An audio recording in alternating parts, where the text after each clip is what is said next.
नमस्कार, आप देख रहे हैं वीके न्यूज और मैं दुष्टुर उपाध्याय।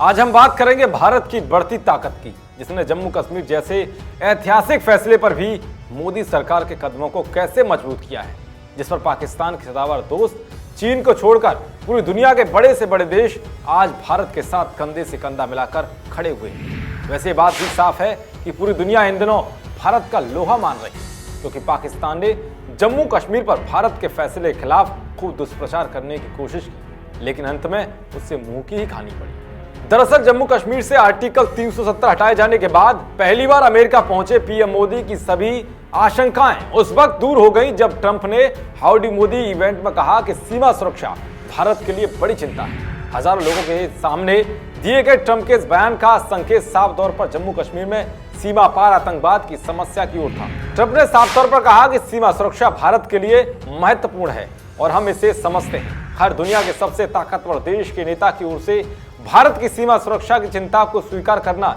ये बहुत ही अहम है। इससे एक झटके में पाकिस्तान का कश्मीर को लेकर वो प्रोपेगेंडा भी ध्वस्त हो गया, जिसके जरिए वो लगातार ये कह रहा है कि भारत ने 370 हटाने के बाद काफी पाबंदियां लगा दी हैं। साथ ही ट्रंप का यह बयान भारत की नीति को वैश्विक तौर पर स्वीकार किए जाने जैसा है। यही नहीं बल्कि सोमवार को इमरान से मुलाकात के दौरान पाकिस्तानी पत्रकार के कश्मीर में पाबंदियों के सवाल पर ट्रंप ने मजाक बनाते हुए यहां तक कहा था कि आखिर ऐसे पत्रकार आप लाते कहां से हैं? Yes. You know, the thing is, you are asking both the parties to accept and agree. One is aggressor, violator of the UN resolutions, and plus non-compliant, plus merging Kashmir into its own territory, which is against the UN resolution. Which is against the UN resolution. Which is against the UN resolution. शायद इमरान खान ने भी नहीं सोचा होगा कि पाक पत्रकार को उनके ही सामने ट्रंप इस तरह से हड़का सकते हैं। तो वहीं पीएम मोदी ने जिस तरह से हाउडी मोदी कार्यक्रम में पाकिस्तान का नाम लिए बगैर कश्मीर और आतंकवाद के मुद्दे पर जमकर हमला बोला, उसने भी पाकिस्तान में धमक डाल दी है और ये साफ कर दिया है कि अब भारत ने आतंकवाद के खात्मे के लिए पूरी तरह से कमर कस ली।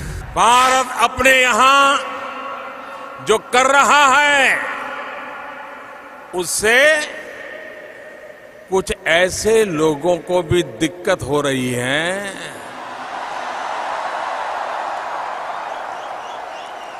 जिनसे खुद अपना देश संभल नहीं रहा है। इन लोगों ने भारत के प्रति नफरत को ही अपनी राजनीति का केंद्र बना दिया है। ये वो लोग हैं जो अशांति चाहते हैं, आतंक के समर्थक हैं, आतंक को पालते पोसते हैं।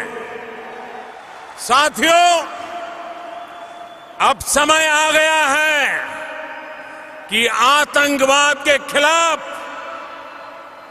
और आतंकवाद को बढ़ावा देने वालों के खिलाफ निर्णायक लड़ाई लड़ी जाए।